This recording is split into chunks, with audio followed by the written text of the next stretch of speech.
Messieurs, dames, bonjour. Alors, aujourd'hui, nous allons faire exercice de boutonnière. Boutonnière. Donc ça, c'est boutonnière avec la machine zigzag. Et ça, c'est boutonnière avec la main. Eh bien oui, avec la main.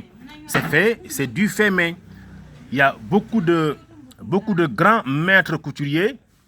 Il y a des tenues, les tenues de très haute gamme. Souvent, il y a des tenues, des pièces uniques, des tenues, une fois que c'est cousu, on ne répète plus la même tenue.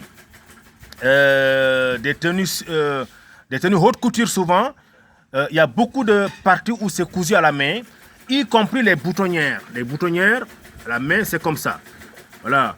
On trace d'abord la limite et on coud directement là-dessus et couper comme ça.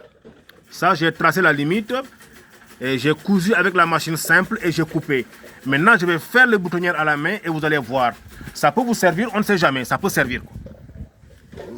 J'ai une aiguille. J'ai juste besoin d'une aiguille. Fil, pas gros aiguille, hein, mais pas trop petit non plus. Enfin, ça dépend. Mais en tout cas, pas de gros aiguille. Hein. Pas de gros aiguille. Donc, je prends ça, je le glisse ici. Voilà. Je fais comme ça. Je viens juste à côté et je tire. Je tire. Je reviens. Je viens ici, net. Et je tire. Abi, est-ce que tu vois ce que je fais? Oui. Voilà. Parce que tu peux aussi, de temps en temps, avoir envie de changer. Et si tu n'as pas la machine tête noire disponible pour faire tes boutonnières, mais tu peux faire comme ça. Il y a beaucoup de costumes sur mesure. Les boutonnières, c'est fait comme ça. Ça va? Est-ce que tu filmes bien? Oui. Voilà.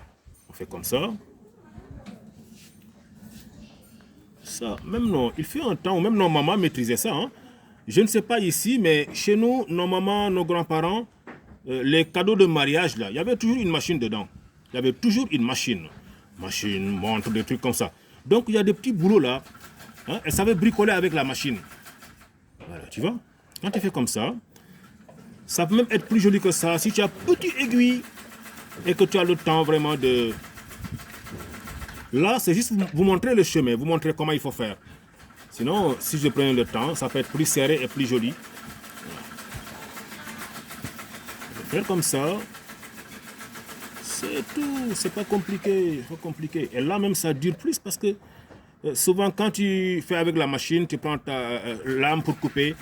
Si tu n'es pas prudent, tu peux couper sur le fil. Après, il faut arranger.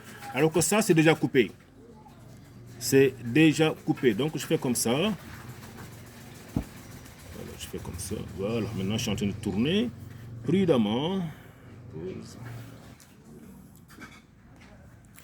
De toute façon, je vais publier ça après, si le temps me le permet, sur la chaîne YouTube Maître Seuil BF. Là-bas, vous avez pas mal de, on va dire, plus de 350 vidéos. Rien que pour vous. Voilà, ça vous permet, jetez un coup d'œil. Abonnez, partagez, allez-y là-bas. J'ai fait beaucoup de vidéos. 360 ou 70, quelque chose comme ça. En tout cas, c'est beaucoup. Je vais publier ça là-bas. Mais je vais quand même envoyer ça à Madame Ouattara, envoyer ça à Madame Traoré, envoyer à Madame Mohamed, envoyer ça à Nathalie Simbissa, je te salue. J'espère que tout va bien. Ton exercice, je t'ai envoyé ton exercice là ce matin. Je t'ai envoyé ça ce matin. Alors, je sais que tu es au travail dès que tu descends. Mais vas-y, fonce, c'est pas compliqué. Alors, notre boutonnière est pratiquement finie. Tu vois, ça ne prend même pas beaucoup de temps. Mais c'est quand même, par rapport à la machine, c'est quand même lent. Mais après, bon, tu as moins de risques, quoi. Tu vois, ça va durer, quoi. Vous voyez un peu? Voilà, ça peut être plus serré que ça. Si l'aiguille est plus petite aussi, pourquoi pas, ça peut être beaucoup plus... En tout cas, c'est pour vous montrer la technique, quoi. Voilà, la méthode de faire boutonnière à main. Voilà, c'est ça. C'est fini. Donc, les amis, ayez l'habitude d'essayer. Quand il y a des choses comme ça, on ne peut pas les maîtriser du coup, comme ça, du coup. Mais il faut que tu essaies 1, 2 fois, 3 fois, 4 fois. Tout est une question d'habitude. Mais quand tu fais une fois et que ce n'est pas ce que tu veux, tu te décourages vite. Bon, c'est ton choix. Mais si tu veux maîtriser quelque chose, il faut quand même le répéter plusieurs fois, quoi. Hein? On ne peut pas commencer à jouer le foot tout de suite.